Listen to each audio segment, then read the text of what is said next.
Hello crushers, welcome to day 30। आज हम start करने वाले हैं नया chapter magnetic effects of current. सबसे पहले हम स्टार्ट करेंगे बायो सावर्ट लॉ से। उसमें देखेंगे किस तरीके से हम मैग्नेटिक फील्ड निकाल सकते हैं अगर हमारे पास किसी वायर में करंट है तो। इसके बहुत सारे एग्जांपल्स भी हम देखने वाले हैं। उसके बाद हम आ जाएंगे force on a moving charge particle in a magnetic field. तो किस तरीके से फोर्स लगता है, अगेन इस पर बहुत सारे क्वेश्चंस पूछे जाते हैं, तो इसके भी बहुत सारे एग्जांपल्स हम देखने वाले हैं।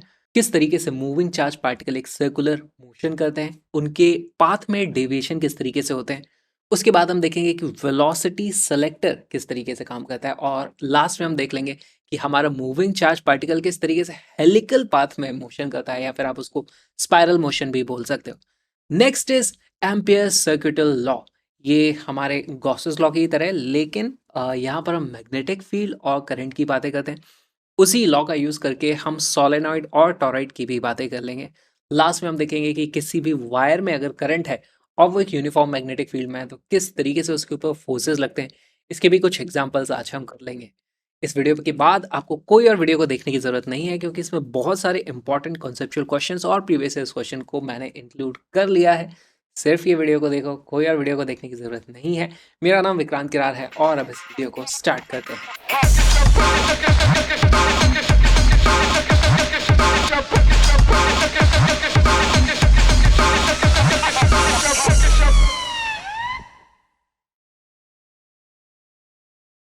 बियो सवा लॉ। तो ये बायो सवार्ट लॉ नहीं है, फ्रेंच साइंटिस्ट से दो, उनके नाम पे है। बियो सवा लॉ आप इसको बोल सकते हो। इसमें होता क्या है, हमारे पास इस तरीके से मान लो कोई भी करंट कैरिंग वायर है, इसमें करंट है आई, और इसके कारण किसी भी पॉइंट पे अगर हमें मैग्नेटिक फील्ड पता करना है, मान लो यहाँ पर मैग्नेटिक फील्ड पता करना है, तो आप किस तरीके से पता कर सकते हो। तो मैग्नेटिक फील्ड तो वेक्टर होता है, लेकिन current is not a vector. ऐसे केस में हम क्या करते हैं, किसी छोटे से एलिमेंट की यहाँ पर बात करेंगे। तो मान लो मेरा छोटा सा एलिमेंट ये वाला है, ठीक है। यहाँ पर हमारे पास छोटी सी वायर की लेंथ को हम लेंगे, इसको हम बोल देंगे दिस इज डी एल। और क्योंकि जो छोटी सी लेंथ है वो अपने आप में एक वेक्टर इस तरीके से होगा, तो डीएल हमारे पास एक वेक्टर आता है। दूसरी चीज जो हमें कंसिडर करनी है इस डीएल से, हमारे पास यहाँ पर एक इस तरीके से डिस्टेंस होगा, और इसको हम बोल देंगे this is a position vector. इस तरीके से छोटी सी लेंथ के कारण हमारे पास यहाँ पर कुछ छोटा सा मैग्नेटिक फील्ड होगा। तो हमारे पास जो लॉ है वो बोलता है D B is equal to mu naught upon 4 pi I D L cross R divided by R cube. ये है हमारा बियो सावा लॉ। ओके, अच्छा, सिर्फ मैग्नीट्यूड की अगर हम यहाँ पे बात करें, है ना, तो देखो हमारे पास दो वेक्टर कौन से हैं, ये है डीएल, ये है हमारे पास आर वेक्टर। इन दोनों का अगर मैं देखूं, यहाँ पे बीच में कुछ एंगल है हमारे पास इस तरीके से थीटा, ठीक है। तो यहाँ पर मैं इसी को लिख सकता हूँ, this is equal to mu naught upon 4 pi, ये हो जाएगा I into D L R upon R cube, और यहाँ पे आ जाएगा हमारे पास साइन थीटा। क्यों? क्योंकि हमने क्रॉस प्रोडक्ट यहाँ पर किया हुआ है। अब आप देखोगे आर से ये आर क्यूब कट के सिर्फ स्क्वायर रह जाएगा, हमारे पास एक वैल्यू आ जाती है D B is equal to mu naught upon 4 pi I D L upon R square. तरीके से आप मैग्नीट्यूड पता कर सकते हो। दूसरी चीज़ आती है भाई, इसका डायरेक्शन क्या होगा मैग्नेटिक फील्ड का, क्योंकि हमने क्रॉस प्रोडक्ट किया, इसका कुछ डायरेक्शन ज़रूर आएगा। तो इसको याद रखने का सिंपल तरीका होता है, हमारे पास इस तरीके से राइट हैंड कर्ल रूल, इसको राइट हैंड थंब रूल भी आप बोल सकते हो, राइट हैंड थंब रूल। इसमें क्या होता है, जो हमारा वायर होता है उसमें आपको राइट हैंड लेना है, लेफ्ट हैंड लोगे तो रिजल्ट उल्टा आ जाएगा। और जिस दिशा में करंट जा रहा है उस दिशा में इस तरीके से अंगूठा रखो, और अब जो उंगलियों का डायरेक्शन होगा, यहाँ पे मैं देख सकता हूँ ये ना, तो ये डायरेक्शन इस जगह पे मैग्नेटिक फील्ड इधर होगा, यहाँ पर इधर होगा। तो इसी सेंस में आप यहाँ पे समझ सकते हो, अब ये छोटा सा एलिमेंट है, ये इसके सामने तो नहीं है हमारा वो पॉइंट। तो आप इस एलिमेंट को ऐसे समझो, ये थोड़ा लंबा होता, तो यहाँ पर आप अंगूठा इस तरफ करते, तो फिर इस तरीके से कर्ल करोगे ना, तो आपकी उंगलियां यहाँ पर अंदर जाती हुई दिखेंगी। तो अंदर जाती हुई को आप इस तरीके से दिखाते हो, बाहर आता हुआ इधर होता है, उसको आप इस तरीके से दिखाते हो। आप इसको समझो, एक एरो है हमारे पास, है ना, एरो इस तरीके से होता है, और इसके पीछे से देखोगे तो आपको क्रॉस दिखाई देगा, आगे से देखोगे तो पॉइंट दिखाई देगा। इस तरीके से आप इसको फील कर सकते हो। ये हमारे पास राइट हैंड रूल है, direction of current, direction of magnetic field. बहुत जगह इसका यूज़ होता है। और एक इंपॉर्टेंट चीज़, म्यू नॉट अपॉन 4 पाई की जो वैल्यू है वो होती है 10⁻⁻⁷ ऐसा यूनिट्स में अगर इसकी हम बात करेंगे तो। यहाँ से म्यू नॉट की सिर्फ अगर आप वैल्यू देखोगे तो वो आ जाती है 4 पाई इंटू 10⁻⁻⁷। तो ये दोनों ही वैल्यूज़ फिर आपके लिए इंपॉर्टेंट हो जाती हैं। अब इस लॉ का डायरेक्टली तो कुछ यूज़ नहीं होता है, लेकिन इसको यूज़ कर करके हम अलग अलग ज्योमेट्री या सिचुएशन के हिसाब से मैग्नेटिक फील्ड के फॉर्मूले डेराइव करते हैं। डेरिवेशन ज़्यादा नहीं देखेंगे, लेकिन जो जो इंपॉर्टेंट चीज़ें हमें जाननी है सारी की सारी देख लेते हैं।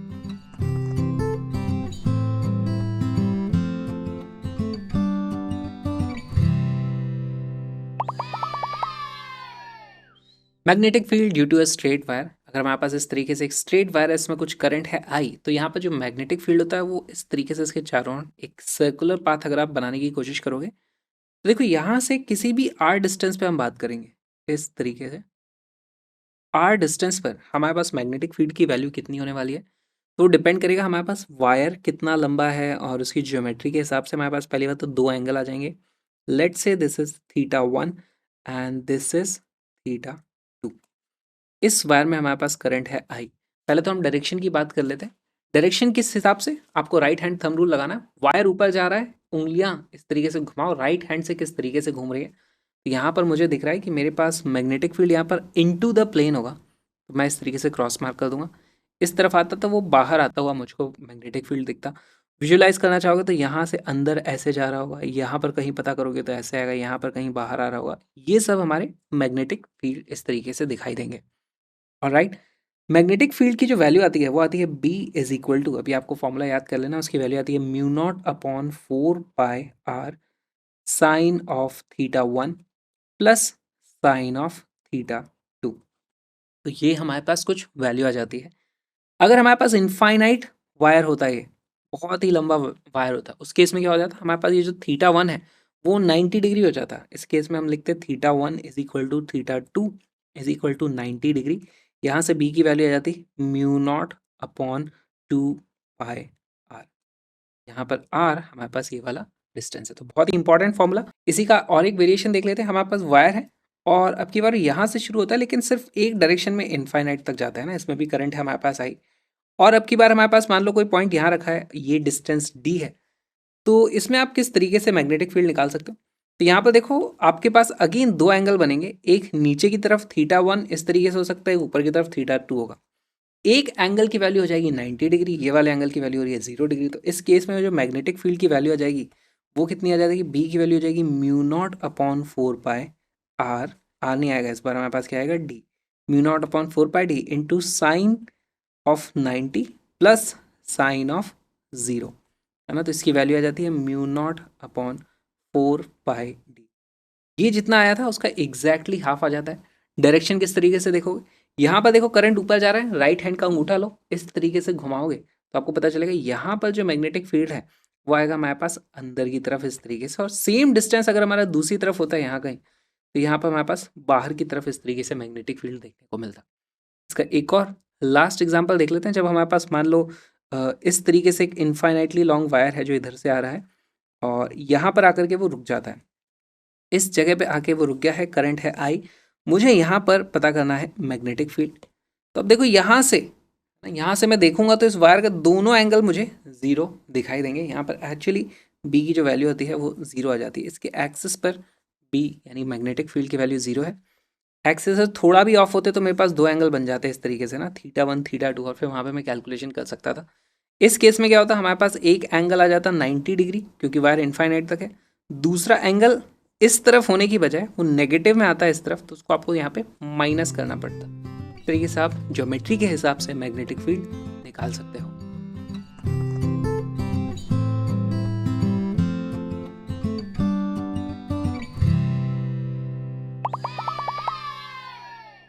Two identical long conducting wires AOB and COD are placed at right angle to each other with one above another such that O is their common point for the two.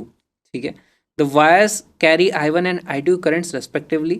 Point P is lying at a distance d from O along a direction perpendicular to the plane containing the wires. The magnetic field at the point P will be. तो हमें यहाँ पर देखना पड़ेगा, पहले तो geometry बनानी पड़ेगी। हमारे पास AOB एंड COD है, तो इसमें क्लियरली हमारे पास दिख रहा है कि एक O पॉइंट है जो दोनों में कॉमन है। पहले मैं O बना दूंगा इस तरीके से, फिर AOD इस तरीके से इनफाइनाइटली लॉन्ग वायर है ना, इसको मान के चलना में ये AOB है, और इससे 90 डिग्री के एंगल पे हमारे पास दूसरा वायर होगा, तो मैं इस तरीके से बना देता हूँ यहाँ पे। ये है मेरे पास सी ओ डी, इस तरीके से दोनों 90 डिग्री के एंगल पे हैं इस तरीके से। और इनसे भी 90 डिग्री के एंगल पर ऊपर की तरफ हमारे पास एक पॉइंट है यहाँ पर, जिसका डिस्टेंस है डी, इस तरीके से। एक में करंट है I1, है ना, और दूसरे में करंट है हमारे पास I2। हमें बताना है यहाँ पर मैग्नेटिक फील्ड की वैल्यू कितनी होगी। तो इसमें हमें क्या कॉन्सेप्ट का ध्यान रखना है कि magnetic field is a vector quantity. मैं लिख दूंगा B will be equal to B1 plus B2। हमारे पास दो वायर हैं, दोनों के कारण आपको मैग्नेटिक फील्ड निकालना था, उसका फॉर्मूला हमने देख लिया था। दोनों को निकालो, वेक्टर फॉर्म में ऐड करो, फिर बताओ मैग्नीट्यूड कितना आता है।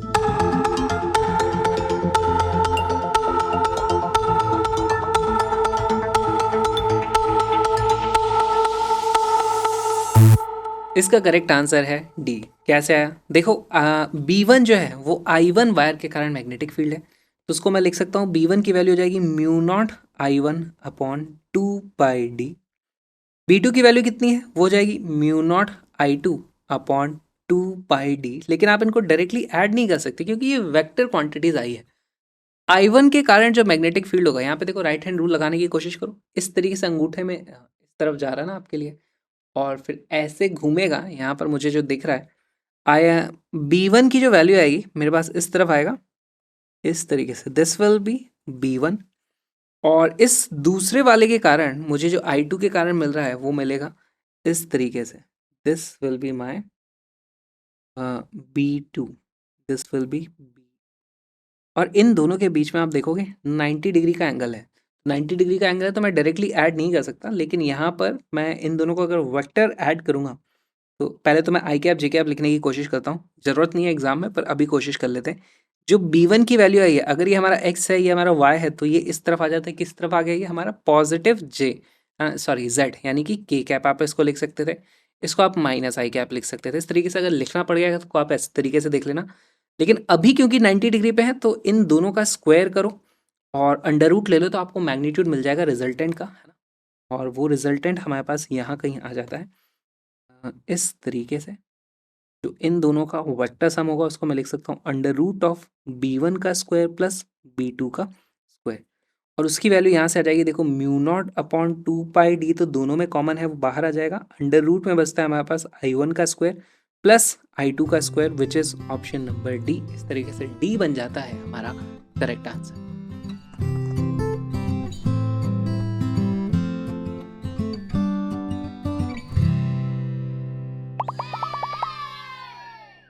Two long current carrying conductors are placed parallel to each other at a distance of 8 cm between them. The magnitude of magnetic field produced at midpoint between the two conductors due to current flowing in them is 300 microtesla. The equal current flowing in the two conductors is, तो देखो यहाँ पे ये बहुत ही अच्छा question इसलिए हो जाता है क्योंकि हमें यहाँ पे कुछ चीज़ें सोचनी पड़ेंगी। हमारे पास दो लॉन्ग कंडक्टर्स हैं, इन दोनों के बीच का जो डिस्टेंस है वो हमें दिया हुआ 8 सेंटीमीटर, और इनके मिड पॉइंट पे यहाँ कहीं पे हमें मैग्नेटिक फील्ड पता करना है।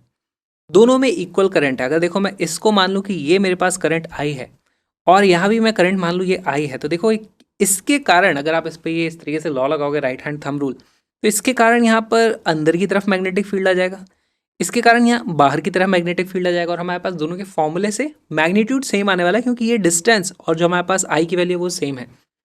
तो इसका मतलब ये जीरो नहीं हुआ, कुछ फिक्स फाइनाइट वैल्यू आ गई। इसका मतलब इसका जो करंट है ये आई उल्टे डायरेक्शन में रहा होगा। ये चीज़ हमें समझना बहुत ज़्यादा यहाँ पर ज़रूरी है।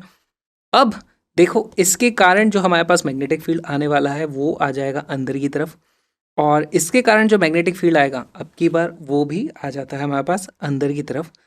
तो आपको पता करना है कि क्या यहाँ पर करंट की वैल्यू होने वाली है जिसके कारण हमारे पास मैग्नेटिक फील्ड इतना आएगा। आप वीडियो को पॉज करो, क्वेश्चन को सॉल्व करो।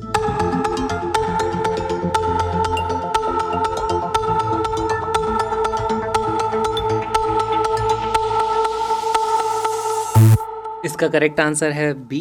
देखो कैसे आया, हमारे पास मैग्नेटिक फील्ड की जो वैल्यू आएगी वो आ जाएगी mu naught I upon 2πr plus mu naught I upon 2πr, क्योंकि दोनों सेम डायरेक्शन में है। यहाँ पर r क्या है, r हमारे पास ये वाला डिस्टेंस है जिसकी वैल्यू आ जाएगी हमारे पास 4 सेंटीमीटर। इसको आप लिख सकते हो 2 times mu naught I upon 2 pi, R की जगह रख दूंगा 4/100, तो यहाँ पे इस तरीके से ऊपर 100 मेरे पास आ जाता है। और इसकी वैल्यू कितनी आ रही है, 300 माइक्रो टेस्ला, इस तरीके से हमें दिया हुआ है। तो यहाँ पे आ जाएगा 300 into 10⁻⁻⁷ is equal to 2 upon, ये नीचे क्या आ जाता है, 1/4 पाई।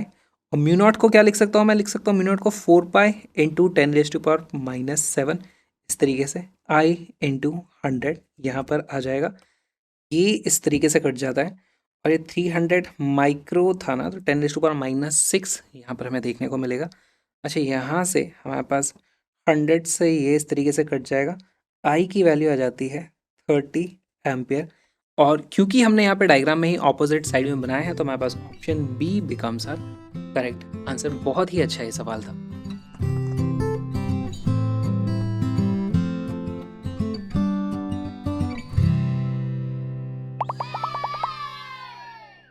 There are two infinitely long straight current carrying conductors and they are held at right angles to each other so that their common ends meet at the origin as shown in the figure। हमारे पास इस तरीके से है। The ratio of current in both conductor is 1:1, मतलब ये जो current है वही इधर भी चला जाता है, दोनों में करंट की वैल्यू सेम है। The magnetic field at point P, तो हमें यहाँ पर मैग्नेटिक फील्ड बताना है।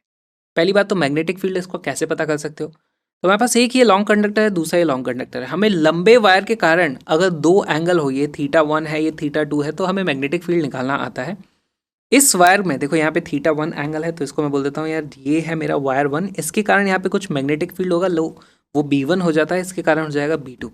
तो मैं लिख सकता हूँ पहली बात तो magnetic field will be equal to vector sum B1 plus B2, इस तरीके से हम लिख सकते हैं। अब देख लेते हैं दोनों की डायरेक्शन किस तरफ आने वाले हैं, है ना।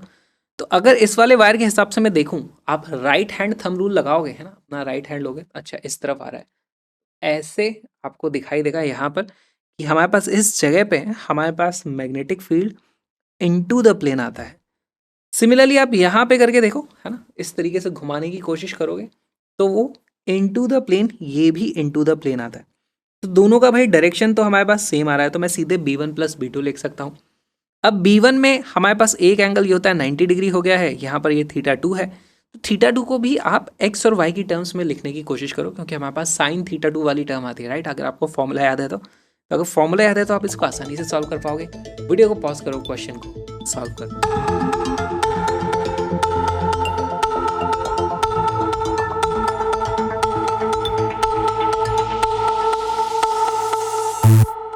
इसका करेक्ट आंसर है सी। कैसे आया, सॉल्व करते हैं। तो पहले मैं लिखूंगा B1 को, हमारे पास फॉर्मूला कितना होता है, फॉर्मूला होता है mu naught I upon 4 pi D. D क्या होता है, डिस्टेंस, यहाँ से यहाँ तक पॉइंट का जो डिस्टेंस है, यहाँ पर वो वाली वैल्यू कितनी आ जाएगी, ये वैल्यू है हमारे y के बराबर है। ये देखो इसका कुछ y कोऑर्डिनेट है, वो y यही तो डिस्टेंस होता है। सिमिलरली ये जो डिस्टेंस है हमारे पास, ये x के बराबर हो जाएगा। और यहाँ पर मैं लिख दूंगा mu naught I upon 4 pi y।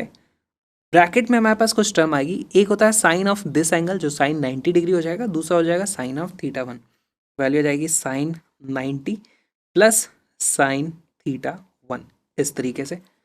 Plus B2 की वैल्यू क्या हो जाएगी, सेम चीज़ हमें कर देनी है, यहाँ पर आ जाएगा mu naught I upon 4 pi x।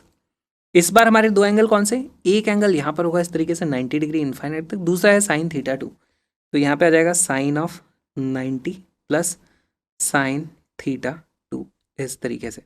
यहाँ से हम म्यू नॉट आई अपॉन 4 पाई को कॉमन निकाल लेते हैं। तो देखो हमारे पास ब्रैकेट के अंदर क्या क्या चीज़ें बचती हैं। यहाँ पर y डिनोमिनेटर में बचा हुआ है, साइन 90 की वैल्यू 1 होती है और साइन θ1 मुझे कुछ पता करना है। देखो सबसे पहले तो मैं डिनोमिनेटर में लिख दूंगा y है हमारे पास, साइन 90 की वैल्यू 1 है, और साइन θ1 को मैं क्या लिख सकता हूँ, इस ट्राइंगल को ध्यान से देखो, यहाँ पर साइन θ1 की वैल्यू हो जाएगी, ये है हमारे पास x, ये है हमारे पास y, ये है हमारे पास मान लो d। साइन θ1 की वैल्यू हो जाती है x अपॉन डी, तो ये जाता है plus x upon D. Similarly मेरे पास यहाँ से भी मैं म्यू नॉट आई अपॉन 4 पाई को कॉमन निकाल देता हूँ, तो डिनोमिनेटर में बचता है मेरे पास x, है ना, तो यहाँ पे आ जाएगा प्लस 1 अपॉन x, इस तरीके से। साइन 90 की वैल्यू आ जाएगी फिर से 1, प्लस हमारे पास है साइन θ2। अब यहाँ पे देखो इस ट्राइंगल में साइन θ2 क्या दिखाई दे रहा है मुझे, y अपॉन डी, है ना, तो इसकी वैल्यू आ जाएगी y अपॉन डी। अब इसको सिंप्लीफाई करना है, यहाँ पर मुझे एलसीएम लेना पड़ेगा, एलसीएम लूंगा तो मेरे पास एक्स वाई बाहर आ जाएगा। इसी को मैं लिख सकता हूँ, this will be equal to mu naught I upon 4 pi XY, और हमारे पास आ जाएगा x plus x² upon D plus y+y² upon D।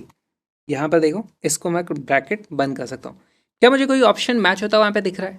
अभी नहीं दिखेगा। देखो यहाँ पर ये जो D है, ये D क्या चीज़ है? ये वाला D है ना।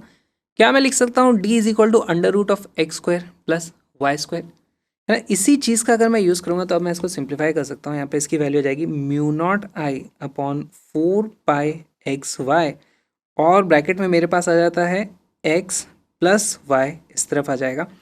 फिर दूसरी तरफ बचता है मेरे पास x² plus y² upon D। x² plus y² upon D, है ना, x² plus y² upon D। और ये इस तरीके से आप लिख सकते हो, जो कि एक्चुअली ये जो D है वो क्या है, कुछ नहीं है बल्कि x² प्लस y² का ही अंडर रूट है। यहाँ से आप देखोगे तो ये इस तरीके से कट जाएगा, और हमारे पास फिर इवेंचुअली बचता है सिर्फ यहाँ पर एक इस तरीके से under root.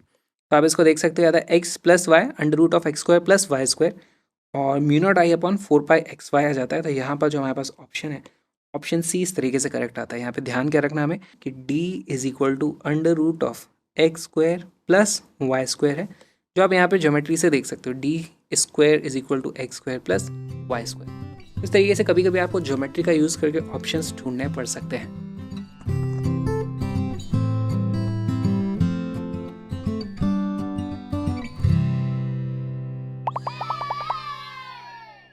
Magnetic field due to a current loop. तो यहाँ पे करंट लूप क्या है, हमारे पास इस तरीके से एक लूप बना हुआ है जिसमें करंट जाता है इस तरीके से। यहाँ पे मान लो इस तरीके से मैंने आई बना दिया है, और आई यहाँ पे इस तरीके से घूम रहा है, तो इसके एक्सिस पे हमें मैग्नेटिक फील्ड चाहिए। पहली बात तो यहाँ पे मैग्नेटिक फील्ड देखो, इस तरीके से कुछ हमारे पास फील्ड लाइन्स आ जाती हैं। और अब पहले हम देखेंगे कि इसका डायरेक्शन किस तरीके से पता करें। तो अभी तक हमारे पास कौन सा रूल था, राइट हैंड थंब रूल इस तरीके से आता था।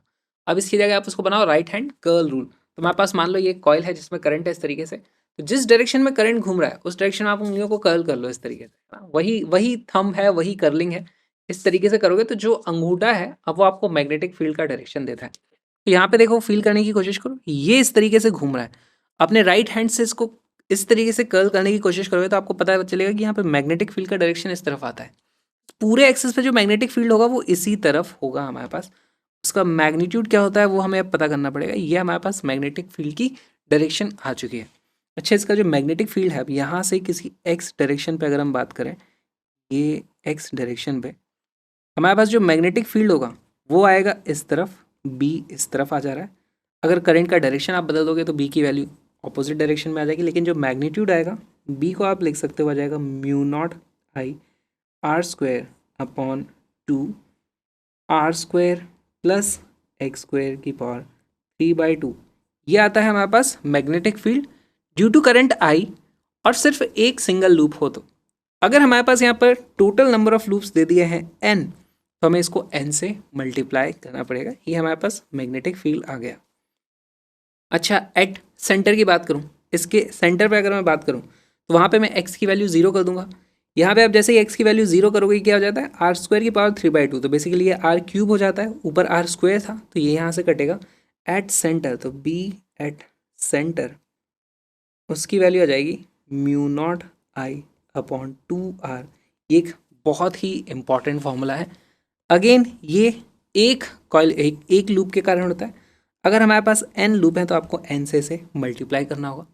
इसका डायरेक्शन भी देख लेते हैं। मान लो हमारे पास इस तरीके से ये करंट का लूप है, इसमें इस तरीके से करंट जा रहा है। तो बताओ यहाँ पे मैग्नेटिक फील्ड का डायरेक्शन क्या होगा। अपनी उंगलियों को ऐसे कर्ल करने की कोशिश करो, है ना। यहाँ पर यही कर्ल हो रही है क्या, ऐसे ना?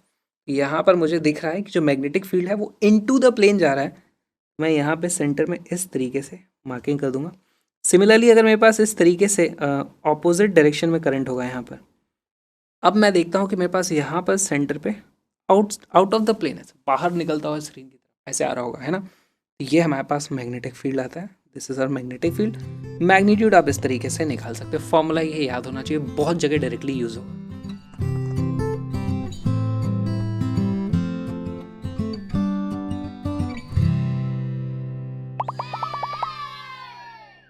The magnetic field at the center of current carrying circular loop is B1 the magnetic field at a distance of √3 times the radius of the given circular loop from the center on its axis is b2, the value of b1 upon b2 will be। तो हमारे पास इस तरीके से एक circular loop है, एक बार उसके centre पे हमें मैग्नेटिक फील्ड बताया कि वो b1 है, और यहाँ से कुछ डिस्टेंस पे यहाँ पर मैग्नेटिक फील्ड की वैल्यू है मान लो b2। हमसे b1 और b2 का रेशियो पूछा है, formula based straightforward question आ गया, फॉर्मूला पता है तो आप इसको सॉल्व कर सकते हो। फॉर्मूला मैं फिर से लिख देता हूँ, b की वैल्यू होती है mu naught I R square upon 2 R square plus x square की पावर 3/2। ये एक के कारण होता है, अगर हमारे पास n टर्न्स हैं तो n से मल्टीप्लाई कर देना होगा। अब वीडियो को पॉज करो, क्वेश्चन को सॉल्व करो।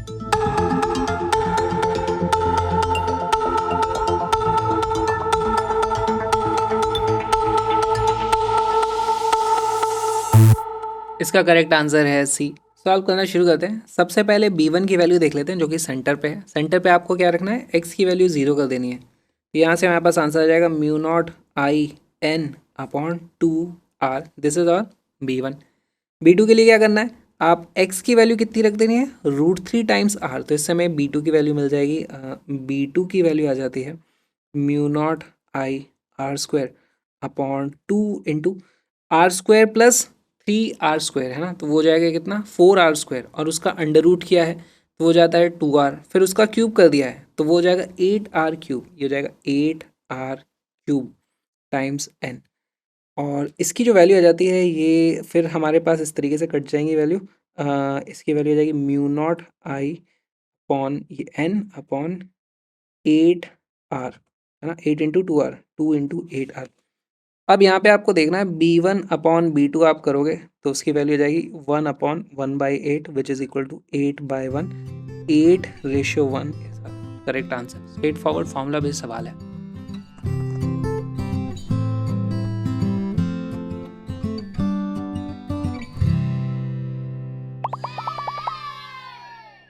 A coil having n turns is wound tightly in the form of a spiral with inner and outer radii a and b respectively.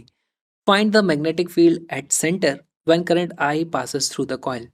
तो अब यहाँ पर हमें सेंटर पे मैग्नेटिक फील्ड पता करना है। तो देखो सेंटर पे मैग्नेटिक फील्ड कैसे पता करते हैं, हमारे पास अगर इस तरीके से एक रिंग होती जिसका रेडियस होता r, तो मैं ज़रूर बता देता यहाँ पर कि कितना मैग्नेटिक फील्ड है।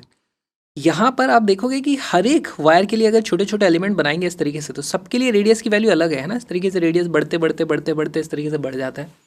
तो यहाँ पर किस तरीके से अप्रोच किया जाए, इसमें हम एक्चुअली यहाँ से r डिस्टेंस पर एक पतली सी इस तरीके से रिंग मान लेते हैं ऐसे, और उसकी थिकनेस होती है dr।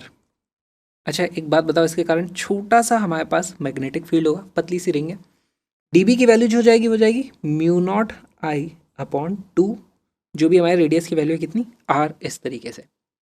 लेकिन ये होता है 1 टर्न के लिए। यहाँ पर हम इस थिकनेस में हमारे पास कितने वायर जा रहे हैं, एक से ज़्यादा जा रहा है, एक से कम जा रहे हैं। एक्चुअली इसकी छोटी सी थिकनेस हमने लिया है ना dr, तो dr थिकनेस में हमारे पास सिर्फ dn टर्न्स होंगे। उसमें टर्न्स कितने हैं, ये dn कैसे मैं लिख सकता हूँ, देखो a से b तक जो हमारे पास थिकनेस है यहाँ से यहाँ तक, इसमें हमारे पास टोटल n टर्न्स हैं है ना। तो मेरे पास पतली सी इस तरीके से dr अगर थिकनेस है उसमें कितने टर्न्स आ सकते हैं, तो मैं यहाँ पे लिख दूंगा, देखना dn को मैं लिख सकता हूँ dn is equal to total number of turns divided by total length कितनी है हमारे पास b माइनस a।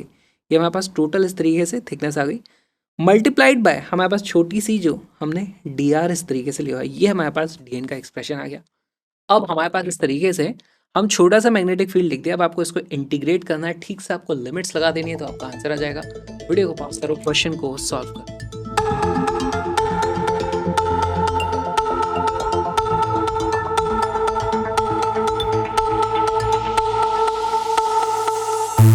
सॉल्व करना शुरू करते हैं। यहाँ पे देखो मैं dB को लिख सकता हूँ, dB is equal to mu naught I upon 2, और यहाँ पर r इस तरफ आ जाएगा अंदर, n upon b minus a इधर आ जाएगा, और dr इस तरीके से आ जाएगा। बेसिकली हमारे पास जो वेरिएबल्स हैं वो सिर्फ dr अपॉन r आ जाता है। इंटीग्रेट कर देंगे इसको यहाँ से, b की वैल्यू 0 से लेकर के कैपिटल B, जो हमें टोटल मैग्नेटिक फील्ड पता करना है। रेडियस की लिमिट a से शुरू होती है b तक जाती है। तो यहाँ से देखो मैग्नेटिक फील्ड b की वैल्यू आ जाती है mu not n i upon 2 b minus a dr/r का इंटीग्रेशन करोगे तो आ जाता है ln ऑफ r, लिमिट रख दोगे a से लेकर के b तक तो वैल्यू आ जाती है ln of b divided by a। ये कई बार एग्जाम में पूछा जा चुका है, बहुत ही अच्छा सवाल था। इसमें हमने देखा किस तरीके से हम एलिमेंट्स लेकर के उसको इंटीग्रेट कर सकते हैं।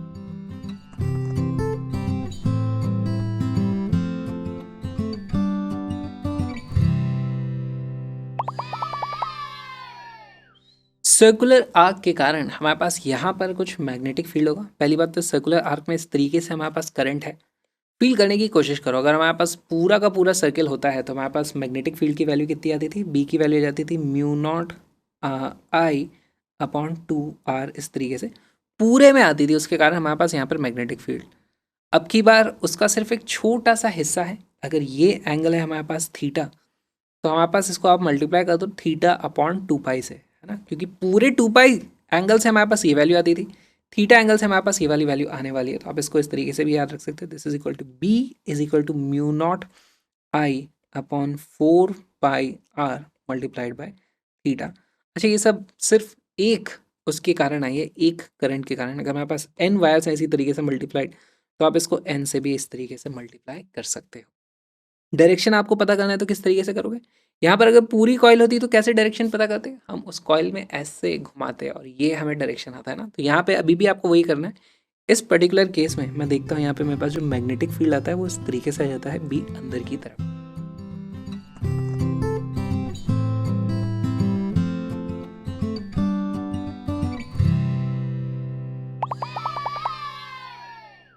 A current loop consists of two identical semicircular parts, each of radius r, one lying in the xy plane and the other in the xz plane। तो देखो यहाँ पर डायग्राम्स अच्छे बनाना बहुत ज़्यादा ज़रूरी हो जाता है। हमारे पास ये एक्स एक्सिस हो गया, ये हमारे पास हो गया वाई एक्सिस, और ये हो गया हमारे पास इस तरीके से जेड एक्सिस। हमारे पास क्या है, current loop consist of two identical semicircular parts of each of radius R, one lying in the X Y plane. तो एक्स वाई प्लेन हमारे पास ये है, इसमें हमारे पास कुछ इस तरीके से लूप आएगा जिसका रेडियस है आर, और दूसरा है एक्स जेड प्लेन, तो वो यहाँ पर इस तरीके से, है ना, ऐसे आ जाएगा। यहाँ से करंट इधर जा रहा है, फिर यहाँ से इधर जा रहा है, इस तरीके से आप देख सकते हो, करंट को फील कर सकते हो। ऑलराइट, अब इन दोनों लूप के कारण यहाँ पर आपको देखो, इसके कारण कुछ मैग्नेटिक फील्ड होगा इस दिशा में, और इसके कारण मैग्नेटिक फील्ड होगा, राइट हैंड रूल लगाओगे तो ऊपर की तरफ आ जाएगा। दोनों का net resultant current magnetic field आपको बताना है। बहुत ही अच्छा सवाल हो गया है ना, आपको बताना, वीडियो को पॉज करना है, क्वेश्चन को सॉल्व करना है।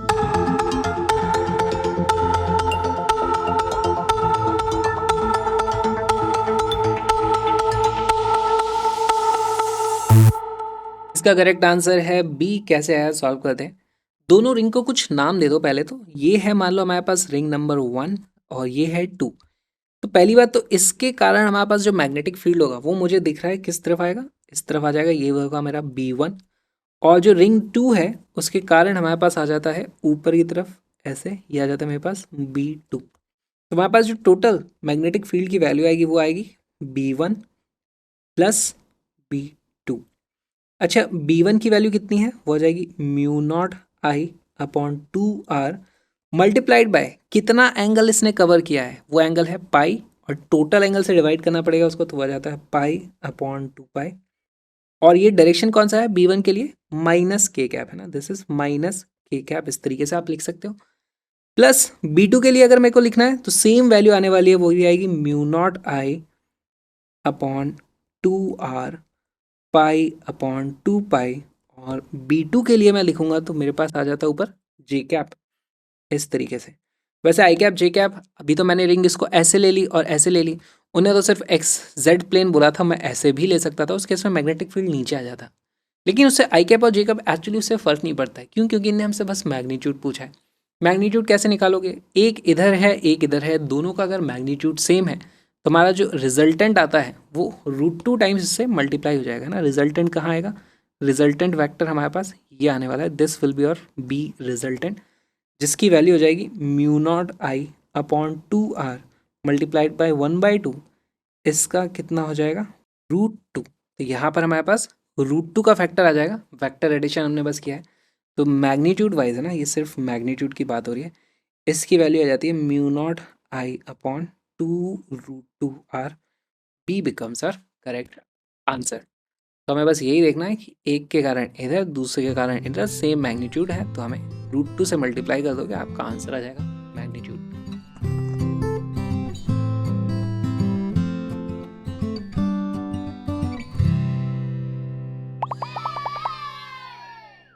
A wire carrying current I has the shape as shown in the adjoining figure। हमारे पास एक वायर है, उसको इस तरीके से बेंड कर दिया, ये यहाँ से इनफाइनाइटली लॉन्ग हमारे पास वायर है और इसका हमें बताना है कि भाई यहाँ पर इस सेंटर पर मैग्नेटिक फील्ड कितना होगा। तो इसको किस तरीके से आप अप्रोच करोगे, इसको देखो आप 3 पार्ट्स में बांटो। ये है हमारा पार्ट 1, ये हमारा पार्ट 2, ये हमारा पार्ट 3। तीनों पार्ट्स के कारण हमें मैग्नेटिक फील्ड निकालना आता है। तो बी की जो वैल्यू आ जाएगी वो आ जाएगी B1 plus B2 plus B3। इस बार आपको डायरेक्शंस का भी ध्यान रखना है, तो देखना है इसके कारण किस डायरेक्शन में, इसके कारण किस डायरेक्शन में। कैंसिल आउट तो नहीं कर दे रहे अपने आप को, क्या हो रहा है यहाँ पर। तो वीडियो को पॉज करो, क्वेश्चन को सॉल्व करो, बताओ कि मैग्नीट्यूड की वैल्यू कितनी आने वाली है।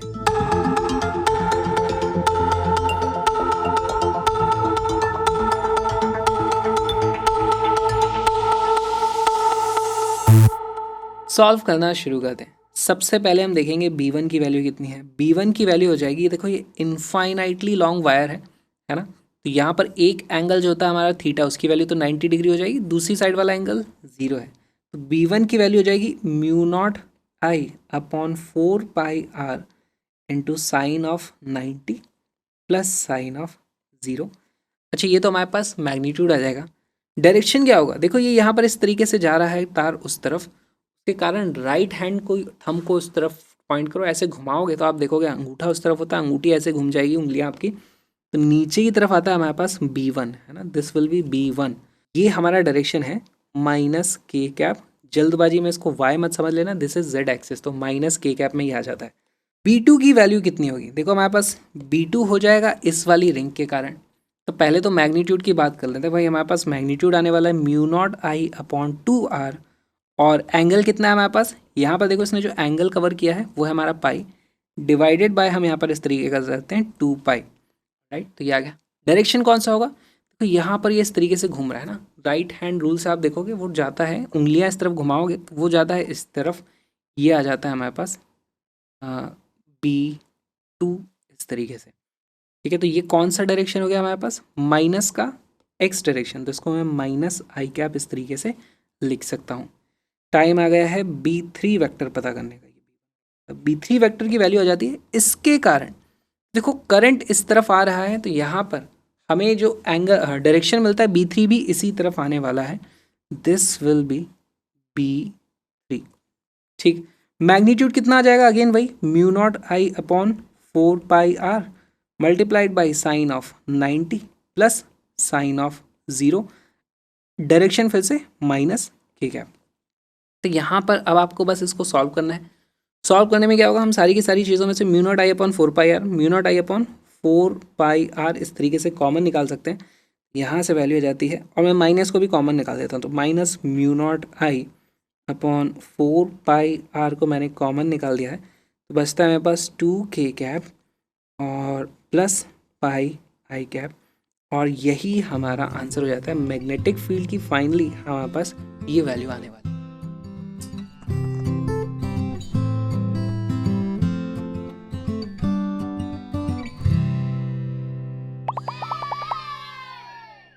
Charge q is uniformly distributed over the surface of non-conducting disk of radius r. It rotates about an axis perpendicular to its plane and passing through its center with an angular velocity omega। तो देखो यहाँ पर हो क्या रहा है, हमारे पास इस तरीके से एक डिस्क है और वो अपने एक्सिस पर रोटेट कर रही है इस तरीके से, है ना, ओमेगा से। उसके ऊपर यहाँ पर कुछ चार्ज है Q, जो उसके ऊपर एरिया पर यूनिफॉर्मली डिस्ट्रीब्यूटेड है। As a result of this rotation, a magnetic field of induction B is obtained at the center of the disk. If we keep both the amount of charge placed on the disk and its angular velocity to be constant and vary the radius of the disk, then the variation of the magnetic induction at the center of the disk will be represented by the figure। तो हमसे B versus R का graph पूछा है, कौन सा आएगा। तो यहाँ पर सबसे पहले तो हमें B as a function of R पता करना पड़ेगा, और उसके लिए हमें इंटीग्रेशन यूज़ करना पड़ेगा। लेकिन यहाँ समझ ही नहीं आ रहा कैसे अप्रोच किया जाए क्वेश्चन को। देखो इसमें होगा क्या, यहाँ पर डिस्क के ऊपर बहुत सारा जो चार्ज हमारे पास Q पड़ा हुआ है, वो इस तरीके से घूम रहा है। तो आपको क्या करना है, आपको यहाँ एक पतली सी रिंग इस तरीके से अज्यूम करो, उस रिंग पर कुछ चार्ज होगा, उस चार्ज को अगर घूमना है इस फ्रीक्वेंसी के साथ तो उसका कुछ टाइम पीरियड आ जाएगा भाई, इतने टाइम में वो पूरा घूम जाता है, और चार्ज पर यूनिट टाइम वही हो जाता है हमारा करंट। तो हमारे पास पतली पतली सी इस तरीके से रिंग आ जाएंगी। एक रिंग के कारण हमें मैग्नेटिक फील्ड निकालना आता है, अब आपको वहाँ पे फिर इंटीग्रेट करना पड़ेगा, कैलकुलस का यहाँ पर यूज़ है। थोड़ा सा वीडियो को पॉज करो, सॉल्व करने की कोशिश करो, नहीं तो फिर सोल्यूशन तो हमें देखना ही है। Start solving it.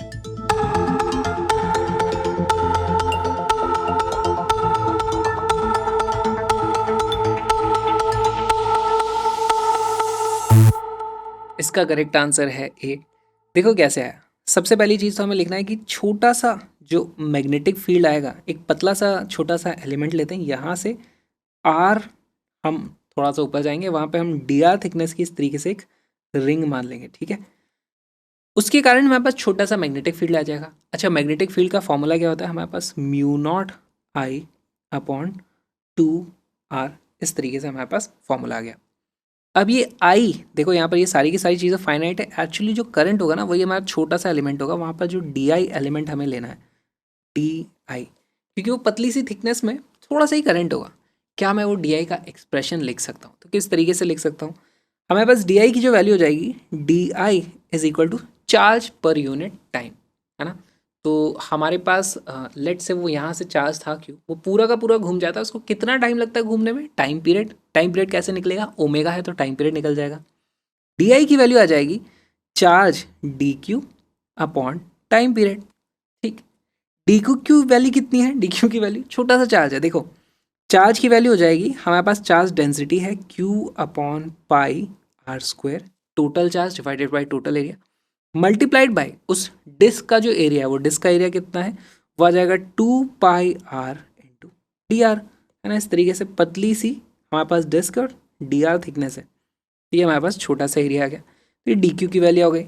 डिवाइड करना है इसको हमें टाइम पीरियड से, टाइम पीरियड कितना आ जाता है हमारे पास, टी इज इक्वल टू, देखो omega is equal to 2π upon T होता है, तो यहाँ से टाइम पीरियड की वैल्यू हो जाएगी 2π by omega, 2π divided by omega. कितने पाई से कितने पाई कट गए, इस पाई से इस पाई की वैल्यू कट गई, है ना। और यहाँ से हमारे पास वैल्यू हो जाएगी d B is equal to mu naught, d I की जगह वैल्यू रखना शुरू करो अब, q into 2r d r divided by 2πr square, omega ऊपर चला जाएगा, ये तो सिर्फ mu naught into d I हुआ, डिनोमिनेटर में 2r और था तो मल्टीप्लाइड बाई 2r यहाँ पर भी आ जाएगा। देखते हैं कितनी चीज़ें कटती हैं, 2r से 2r इस तरीके से कट गया, और आप देखोगे यहाँ पर एक्चुअली बाकी सब तो हमारे पास कांस्टेंट ही है, तो यहाँ पर मैं लिख सकता हूँ b की वैल्यू सीधे सीधे आ जाएगी mu naught Q omega upon 2πr square integral of D R. अब इंटीग्रल ऑफ डी आर करोगे, जीरो से लेके कैपिटल आर तक वो जाने वाला है, सॉरी स्मॉल आर था, है ना। इसको आप जब इंटीग्रेट करोगे तो हमारे पास इसकी वैल्यू फिर से कितनी आ जाएगी, this will be equal to mu naught q डब्ल्यू upon 2πr square times r, एक आर से यहाँ पर नीचे स्क्वायर कट जाएगा ना इस तरीके से, और यहाँ पर इस तरीके से हमें दिखता है b is proportional to 1/r आ जाता है, इसीलिए ऑप्शन ए हमारा करेक्ट आंसर आ जाता है। तो ये समझना कि किस तरीके से हमने एलिमेंट लिया, फिर उस छोटे से एलिमेंट के कारण छोटा सा हमारे पास करंट आ रहा था, उस करंट के कारण छोटा सा हमारे पास मैग्नेटिक फील्ड आ रहा था, उसको इंटीग्रेट किया तो हमारे पास सिंपल सा रिलेशन निकल के आ गया। इस तरीके से आप इस क्वेश्चन को सॉल्व कर सकते हो।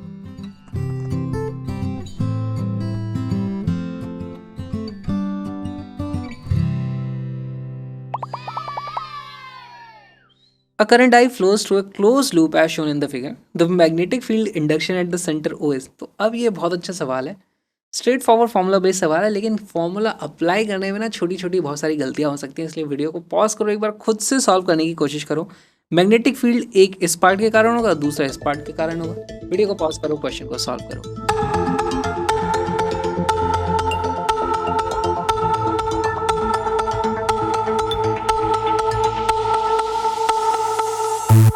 इसका करेक्ट आंसर है डी। सॉल्व करना शुरू कर दें। सबसे पहली चीज़ तो मैं लिखूंगा magnetic field is equal to b1 plus b2 vector vector vector.